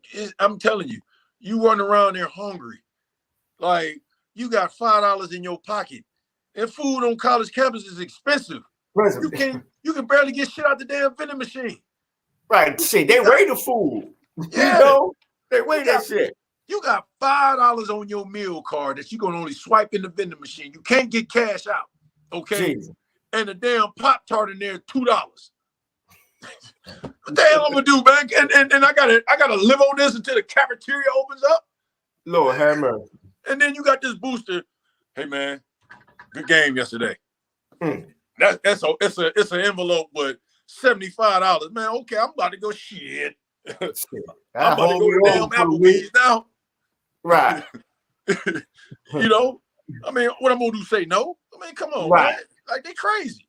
They crazy. So, man, anything that's gonna put money in these kids' pockets so they don't have to take those risks, athletes like Allen Iverson and Jalen Rose said they did when they was at Michigan. Jalen Rose said he was still on the block. Yeah, man. Look, Allen Iverson said he was out there hustling. Everybody said he was hustling. Now, hear me out. They're out there hustling. Do you think the NFL should go back and having a developmental league like the World League, the way these players can get money? I mean, how did the World League really work out? I mean, that's a tough question. That's like a yes and no question. I mean, yeah, because like, you can see like the talent that they're trying to save, but again, we talking about the NFL and how cheap it's trying to be, and like, they don't, again, they don't want to like have too many players that they got to tote around and stuff like that. Right. They don't want to oversaturate the market. You know what I'm saying? Now, hear me out. It's one of the reasons why the NFL, the play is so bad, because the players don't practice like y'all used to do 2-a-days, right? In the NFL, right? Yeah, but they stopped it. Yeah, they stopped it and they don't tackle. So why not the NFL just make a spring league so the players that's on the fringe, they can get extra time to work instead of having OTAs and all that bullshit? Well, because that's even scheduled. Like that's even like you can only have so many practices with OTAs and mini camps and stuff like that. You can only have like so much amount of time, and that drives the coaches fucking crazy. Right. Because it's a policy that you can only spend so much time in the off season. So again, it is bad enough to where these guys are getting injured. You know what I'm saying? And then on top of that, you got concussion cases out here. Right. You're running more risk of that. And see, that's why they schedule like a lot of that downtime and so many hours on the field and in the meeting room, because they don't want to risk injuries and players getting hurt and stuff like that. But do you think the less time on the field and the less time of tackling is the reason why it's more injuries now than it was years ago when y'all was doing? I think this. I'm gonna tell you like this. Like as a player, I'm gonna tell you what we all like. I think I can speak for a lot of us. We enjoyed being on the field more because it's like we're moving, we're active. It's them damn meetings we hated. That's what we hated about training camp, was them damn meetings, because it's like we on the field, we getting it in. Okay, we out there. But then it's like, okay, after we leave that blistering sun, we going back into this AC. It's dark, and this coach is going after play after play after play after play. We won in each play in practice about 50 times, and it's hard to stay awake. You know what I'm saying? Right. And the meetings was miserable, but like on the field stuff, it's like, yeah, you can learn the basics. I think like training camps, it shouldn't be for veterans. It should be more for like first year guys, like that's learning the system. Okay, you are to a new team, you got to learn this, or for younger players that's trying to make the team. But if you are already established vet, man, training camp shouldn't be for you. You know what I'm saying? Like, go out there, ride the exercise bike, because we know you a gamer. Right. But this is why I was saying the NFL should adopt a second league the way y'all don't really got to go do all that. The second league should be for the first and second year players, or the players like fringe players. Mm-hmm. They need to learn the system they in. And you can go straight to the season, or the veterans can go straight to the season, because you know the system, you know your team. So why you practicing? It don't make that's one of them things, like they don't want to risk. They don't want to risk them guys getting hurt. See, again, that's like, you got to think, like, guys getting hurt. Yeah, on top of that, we running more of a risk with like brain injuries, head-on collisions and stuff like that. There's so much that goes in it. You know what I'm saying? Is where, okay, they feel like they, but to a coach's world, they would love that. You know what I'm saying? But that's where, like, this is the only time the PA will find themselves, like, because a lot of players wouldn't be for that. The PA will step in and say, "Nah, that ain't happening." You know what I'm saying? Because you risking this. And if you want this, then you got to pay them this much. And then, in the offseason, owners really don't want to pay shit. You know what I'm saying? Like, barely make enough as it is going to them workouts. I think that, like, off-season workouts, man, like, unless you had a workout bonus, man, you pay us like $1,000 a week. Shit. I mean, now that we got regular common jobs, that's money. But you go from making during the season 20, 30, 40,000 a week to 1,000 a week. You're like, damn, I can't wait till the season starts. Right. Why you think cats be so happy that they made the team? Yo, that's a stipend on the real. That ain't shit, that's walk around mine. But think about it. It's the off season. Right. You still got to maintain that lifestyle until the season start. Exactly. You still want to go out. You still want to kick it. Like, again, you talking about cats that done spent their money already. Right. They done spent their money, the 2022 money in 2019. My thing about that is, where is the financial advisor at? Where is that person like, man, you don't need this. You don't need it. Man, again, try telling that to somebody that ain't never had shit. Yeah, you're right. I never had shit that done watched all them baby videos growing up, watched all them Cash Money videos. You know what, man? You try telling that to a kid that never had a car. Right. Every day is Christmas. Right. You know what I'm saying? Look, I'm talking about you wake up on your off day, a Monday or Tuesday. I mind you, mind you like this. I'm gonna tell you like this. I'll tell you a funny story. Never had any tensions. I woke up on a Tuesday. This is one of the only purchases. I'm like, what did I do? It was like a Tuesday morning. I'm like, okay, we'll go out, go to the mall, chill. Right. Next thing you know, I woke up Wednesday morning. There was a brand new 750 BMW. What? Just because you wanted it? Never had any intentions on buying it, waking up. All of a sudden, I wound up in it. Lord have mercy. Every day is Christmas. You never know. Yeah, just like that. That split decision because you got it. And it's there. Disposable income. That's like one that I just said, man, why did I do that? But I enjoyed it, drove it. And then and I was done playing, when I found out, okay, the sunroof went out and the little motor, how much it cost, and okay. Yeah. That's like 15. That's like 15 right there. You feel me? Yeah, because I'm gonna see if I pay this, I'm gonna see this bank account dip and dip and dip trying to maintain it. Cause now you gotta have that kind of money to maintain that type of vehicle. And I wasn't working that type of job no more. So hey, I got to part ways. And that's why I tell a lot of these dudes, and the wife goes with it too. Yes, sir. Yes, sir. It all go hand in hand. And you know what? Go ahead. Go ahead. You good. Go ahead. I say all that to say, it's just like everything is just like, man, you try telling that to these kids that never had nothing, man. Everything is a spontaneous moment when it comes to that money. Right. So, I mean, and I'm gonna talk to you. I'm gonna talk to you when we go off about the player that went through the money. You can be like, yo, he went through that kind of money. Yeah. On that note, ladies and gentlemen, we're going to end this episode. I got my NFL source right here. He the reason why I'm talking. Him, Rolando, and Jay. Y'all know I'm a Baltimore guy. I don't normally do this, but shit, I like it now. If I come with the bag, he gonna be the CEO because he the reason why I'm here. Nah, you already got it, baby. No, man, I'm bringing you with you, you know, because you the reason when we was on Facebook doing it, I'm like, damn, I can do this shit. So, you know, ladies and gentlemen, Baltimore County, everybody, we up out of here. Hey, I'm gonna give you that name. All right. How